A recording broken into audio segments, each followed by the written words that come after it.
Shalom, damai di hati. Ya, puji Tuhan, kita boleh berjumpa lagi dalam kesempatan di saat ini bersama dengan saya, Pendeta Fatmawati Manto Oro, Sarjana Teologi, Master Pendidikan Kristen. Di saat ini saya akan menghentar kehidupan kita semua dalam perenungan di tanggal 22 sampai 28 Januari tahun 2023. Dalam pembacaan Alkitab Perjanjian Baru Filipi pasal 2 ayat yang pertama hingga ayatnya yang ke-11. Namun sebelum kita membaca dan merenungkan akan kebenaran firman Tuhan ini, mari kita bersama-sama minta pertolongan Roh Kudus Tuhan, supaya kita boleh mengerti dan boleh memaknai akan kebenaran firman Tuhan. Mari kita satu di dalam doa, kita berdoa. Bapa, di dalam nama Tuhan Yesus, Bapa yang senantiasa kami persembahkan ungkapan syukur kami saat ini Tuhan. Sebagai orang yang percaya, kami menyatakan rasa kerinduan kami untuk mendengar dan merenungkan akan kebenaran firman-Mu. Karena kami percaya dengan pimpinan dan tuntunan kebenaran firman-Mu, selaku orang percaya, kami boleh menyatakan apa yang menjadi kehendak Tuhan dalam hidup dan penghidupan kami. Karena itu Bapa, berkati kami dengan kebenaran firman-Mu di saat ini. Dalam nama Tuhan Yesus, kami berdoa dan bersyukur kepada-Mu. Amin.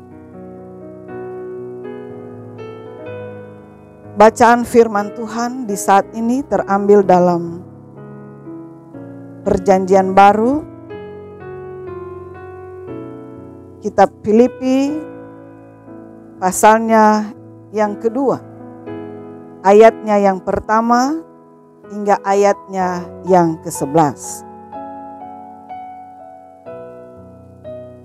Bertemakan nasihat supaya bersatu dan merendahkan diri seperti Kristus. Jadi karena dalam Kristus ada nasihat, ada penghiburan kasih, ada persekutuan roh, ada kasih mesra dan belas kasihan. Karena itu sempurnakanlah sukacitaku dengan ini. Hendaklah kamu sehati sepikir dalam satu kasih, satu jiwa, satu tujuan, dengan tidak mencari kepentingan sendiri atau puji-pujian yang sia-sia. Sebaliknya hendaklah dengan rendah hati yang seorang menganggap yang lain lebih utama daripada dirinya sendiri. Dan janganlah tiap-tiap orang hanya memperhatikan kepentingannya sendiri, tetapi kepentingan orang lain juga.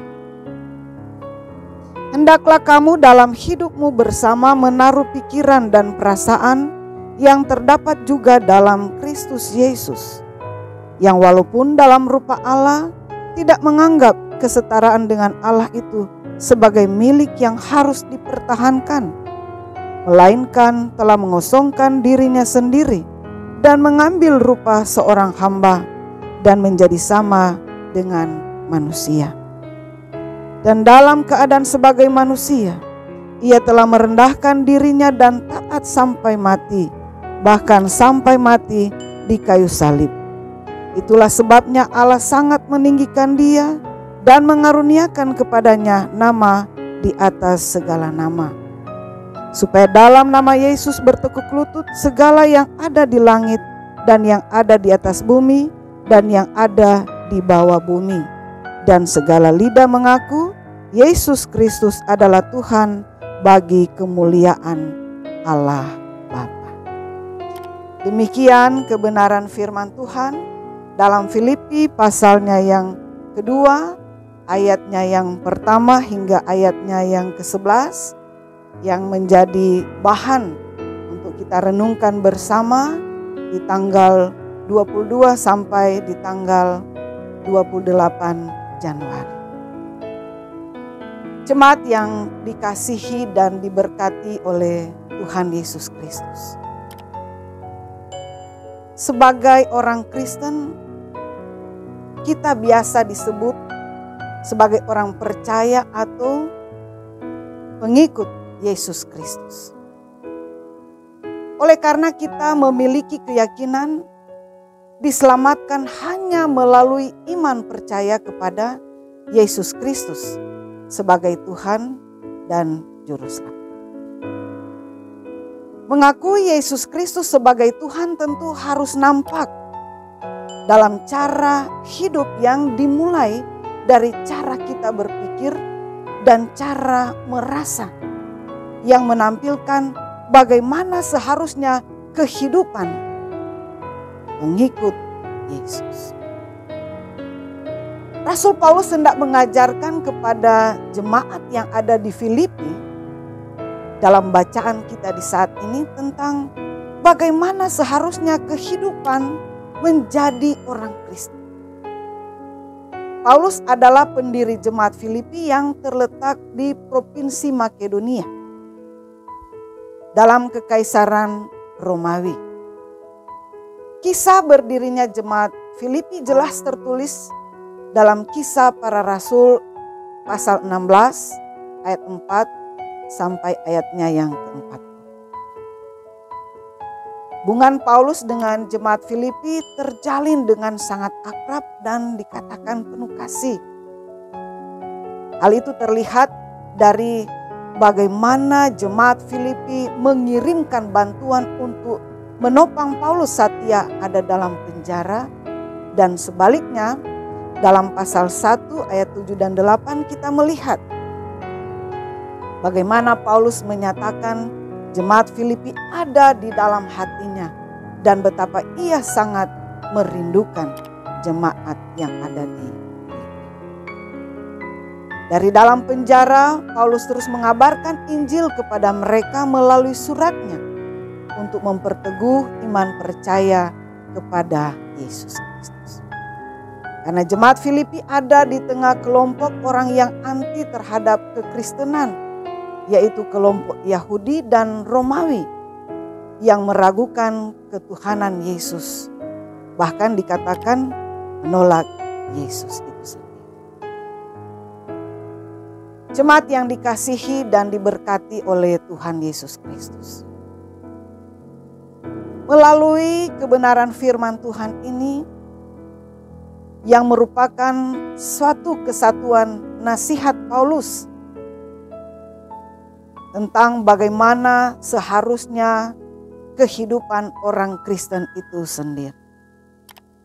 Kita melihat bahwa dalam pasal 1 ayat 27, di situ Paulus memberi nasihat berupa dorongan agar supaya jemaat berani dan tabah dalam menghadapi penderitaan sebagai karunia bagi orang percaya karena iman kepada Tuhan Yesus Kristus.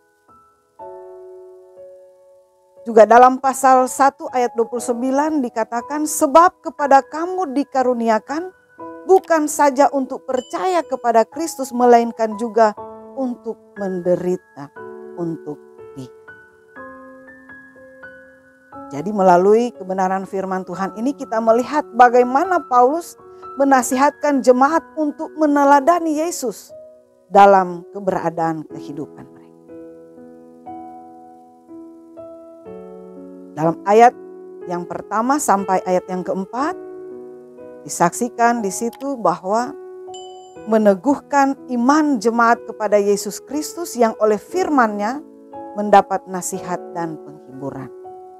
Oleh karena mereka dikasihi Yesus dan oleh tuntunan Roh Kudus boleh menjalin hidup penuh kasih mesra dan belas kasihan satu dengan yang lain.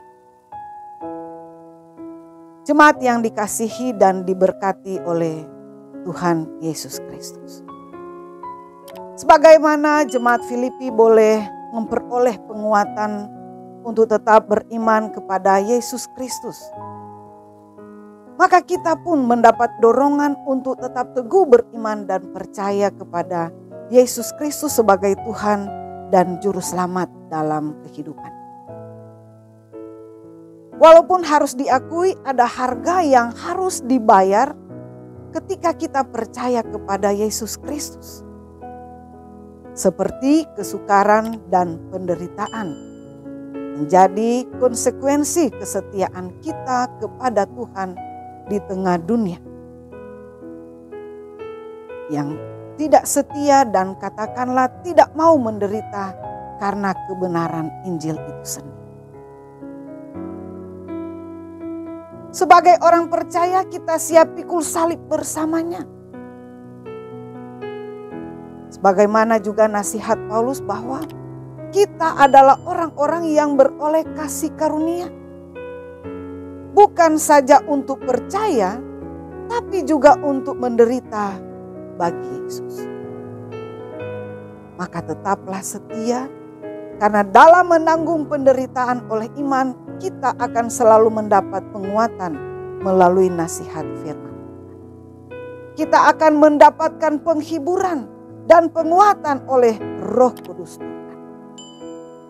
Bahkan kita akan tetap dimampukan untuk mengasihi dan mengampuni oleh belas kasih yang kita teladani dari Yesus Kristus Tuhan. Mengapa? Karena Yesus sudah lebih dahulu menyatakan kasih itu. Ketika ia merendahkan dirinya dalam rupa hamba. Sebagai bentuk solidaritasnya menjadi sama dengan manusia. Yesus rela menderita. Bahkan ia taat sampai mati. Disalibkan untuk keselamatan. Apa respon kita untuk semua yang sudah Tuhan Yesus lakukan dalam perjalanan kehidupan kita? Sebagaimana harapan dari Rasul Paulus bagi jemaat yang ada di Filipi untuk menyempurnakan sukacitanya, katakan dalam ayat yang kedua. Demikian juga kita sebagai orang percaya terpanggil untuk menyenangkan hati Tuhan. Berlaku sehati sepikir dalam kasih jiwa dan tujuan yang dibangun di atas dasar penyatuan Tuhan dengan umat.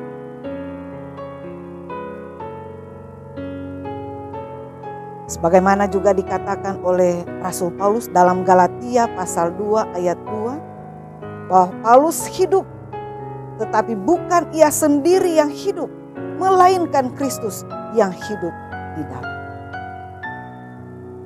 Karena itu, jika kita menyatu dengan Yesus, barulah kita akan mampu memakai pola pikir Yesus dan merasa seperti Yesus dalam hidup yang menghamba. Mampu menyangkal diri atau tidak menggenggam melainkan melepaskan apapun kelebihan dan kehebatan kita di mata dunia. Kita tidak bersikap egois, tidak bersikap mementingkan diri sendiri, melainkan sebagai orang percaya yang telah menerima kasih Tuhan, kita selalu punya rasa kepedulian kepada sesama. Kita boleh mendahulukan kepentingan sesama di atas kepentingan kita secara pribadi. Inilah wujud ketaatan kita kepada Yesus ketika kita meneladani Yesus dalam kehidupan. Maka hal-hal dunia tidak akan membuat kita melupakan Tuhan.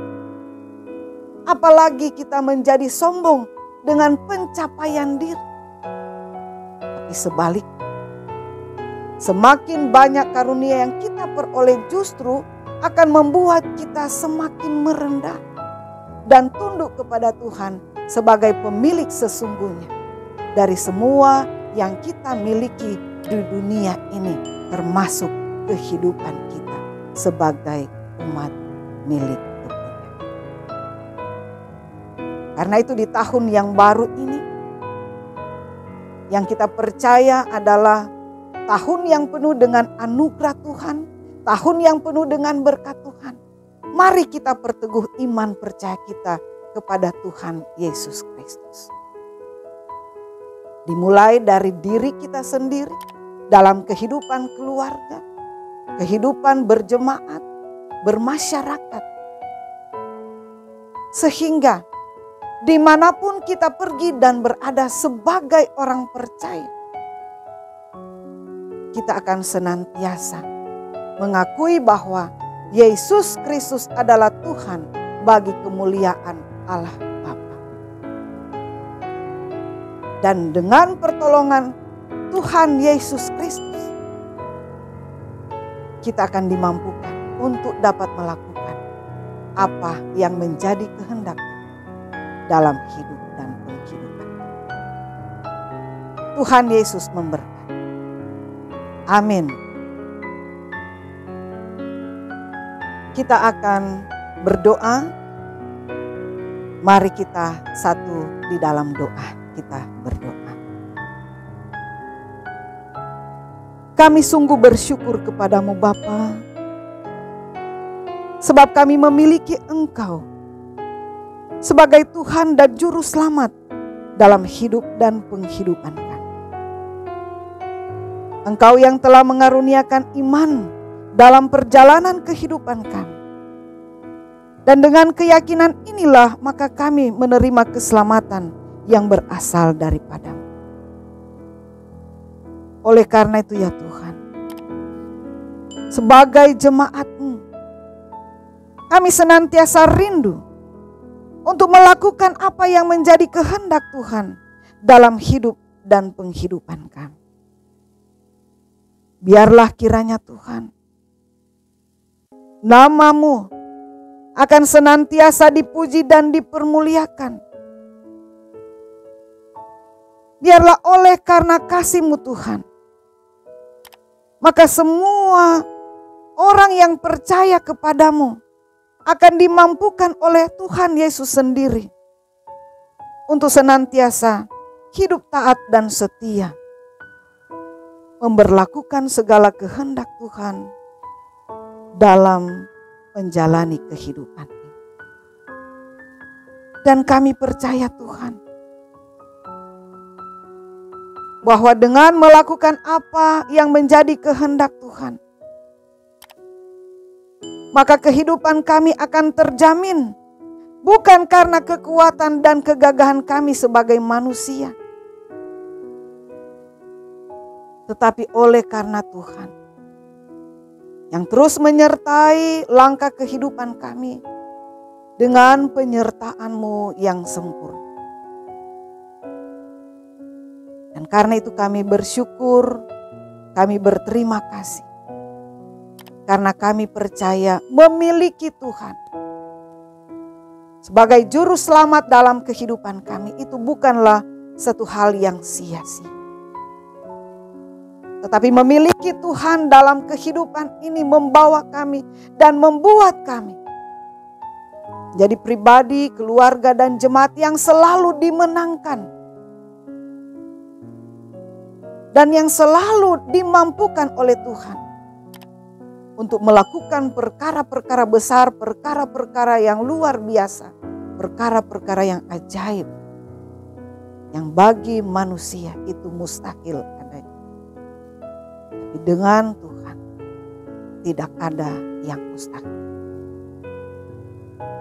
Karena itu Bapa, kami senantiasa mau menyerahkan seluruh keberadaan kehidupan kami hanya dalam tangan kasih Tuhan. Engkaulah yang selalu berpengapa dalam kehidupan kami. Dan kami percaya ketika Tuhan turut bekerja dalam hidup dan penghidupan kami, maka Tuhanlah yang akan mendatangkan kebaikan-kebaikan-Mu dalam keberadaan kehidupan kami. Karena itu kami selalu merindukan jamahan Tuhan, lawatan Tuhan dalam kehidupan kami. Dan kami percaya semua yang berkenan di hadapan Tuhan, itulah yang boleh kami aktakan. Itulah yang boleh kami nyatakan sebagai bentuk keteladanan dalam iman percaya atas kasih dan kemurahan Tuhan yang Engkau senantiasa berlakukan dalam kehidupan kami semua. Maka kami pun percaya Tuhan, baik pemirsa yang menonton akan channel ini, mereka juga akan diberkati dalam kehidupan pribadi bersama dengan keluarga mereka. Mereka juga akan diberkati dengan semua usaha upaya yang mereka kerjakan dalam memenuhi kebutuhan hidup mereka. Dan dengan demikian kami pun meyakini bahwa lewat channel multimedia Marturia akan semakin banyak orang yang diberkati oleh karena mereka senantiasa rindu, lapar dan haus akan kebenaran firman. Terima kasih Tuhan Yesus. Berdoa juga untuk tim multimedia Marturia Jemaat Kemim Bukit Kasih Girian yang senantiasa memberi diri untuk melayangkan program ini. Kami pun percaya bahwa Tuhan juga akan memberkati kehidupan mereka pribadi bersama dengan keluarga. Sehingga semua hal yang mereka kerjakan dan semua hal yang mereka lakukan yang dipersembahkan bagi hormat dan kemuliaan nama Tuhan, kami percaya itu juga akan selalu menjadi sukacita dan kebahagiaan bagi tim multimedia Marturia Jemaat Kemim Bukit Kasih Girian. Sehingga kami semua boleh senantiasa dapat memberi diri, memberi yang terbaik. Karena itulah yang Tuhan kenan dalam hidup dan penghidupan. Terima kasih Tuhan Yesus untuk segala kebaikan-Mu, untuk segala kemurahan-Mu yang terus Engkau nyatakan dan yang terus akan Engkau kerjakan dalam kehidupan. Kami meyakini di tahun yang baru ini Tuhan akan selalu bersama dengan kehidupan kami. Ini kami Bapa yang berdoa, yang mengucap syukur kepadamu di dalam nama Tuhan Yesus. Amin.